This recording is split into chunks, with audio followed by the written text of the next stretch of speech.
Today we're going to talk about how logarithmic and exponential equations are related to one another. The first mantra you might want to add to your growing list of mantras: a logarithm is an exponent. So when we see log base b of a equals x, it is exactly equivalent to saying b raised to the x power equals a. And if you look at the position of the x in each of those, the exponent in the exponential equation is the answer to the log equation. So a logarithm is an exponent.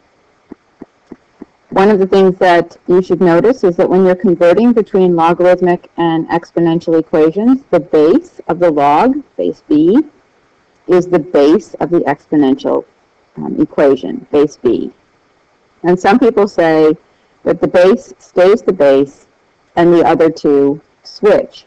And you may look at that long enough to see that that's happening. Okay, so let's take some exponential equations and rewrite them in log form. So what would they look like as logarithmic equations? So in log form, this would be log. The base is 3, so the base is 3 of 243 equals 5. Okay, so log base 3 of 243 is 5. This one would say log. The base is 2/5, so 2/5 of 25/4 is -2. This one would say log, base is 8, of 2 equals 1/3. So I would say stop and stare at those for a while until you get a sense for what's actually happening. Okay, these are logarithmic equations. We're going to rewrite them exponentially. So the base here is 6. The exponent would be 2. And that equals 36. I know that's true. So log base 6 of 36 is 2, is the same as 6 to the second power is 36. Log base 1/2 of 8 is -3, is the same as the base is 1/2 raised to the -3rd power is 8. That is true. For this one, the base is 9 to the 1/2 power is 3. And in case you don't recall, the 1/2 power is the square root, and the square root of 9 is 3.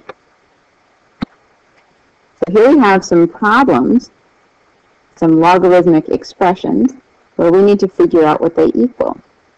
So log base 4 of 64 is what? So you can either rewrite it exponentially, 4 to the x is 64, and then use your good brain power to figure that out. 4 to the first is 4, 4 to the second is 16, and 4 to the third is 64. So this must be 3. Log base 8 of 1 is what? If we say that's x, 8 to the x power is 1. Well, anything to the 0 power is 1, so x must be 0. So log base 8 of 1 is 0.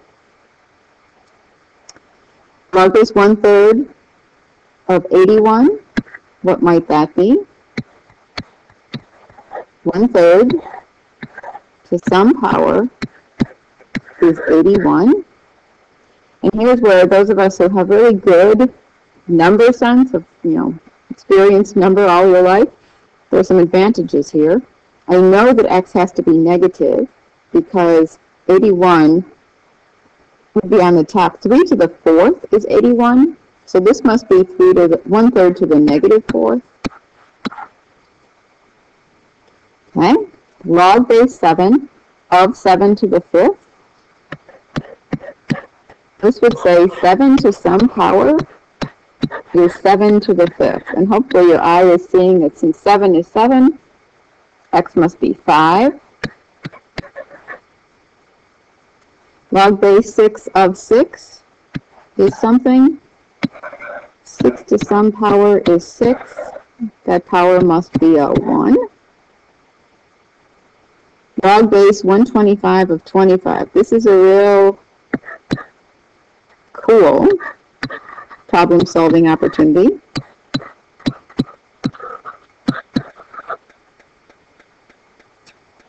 Interesting. You may want to pause and see what you would do with that before I tell you what I'm going to do with that.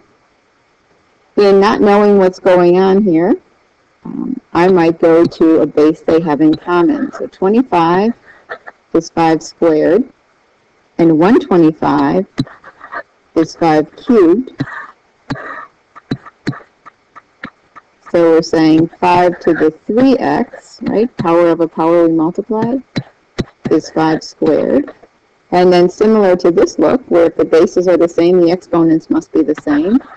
I'm going to say 3x must be 2, so x must be 2/3.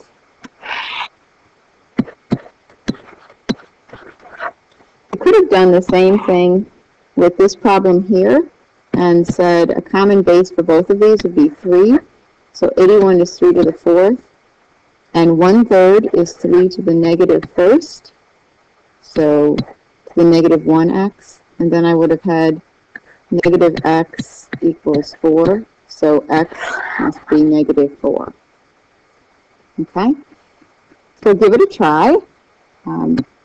That's all I have for today.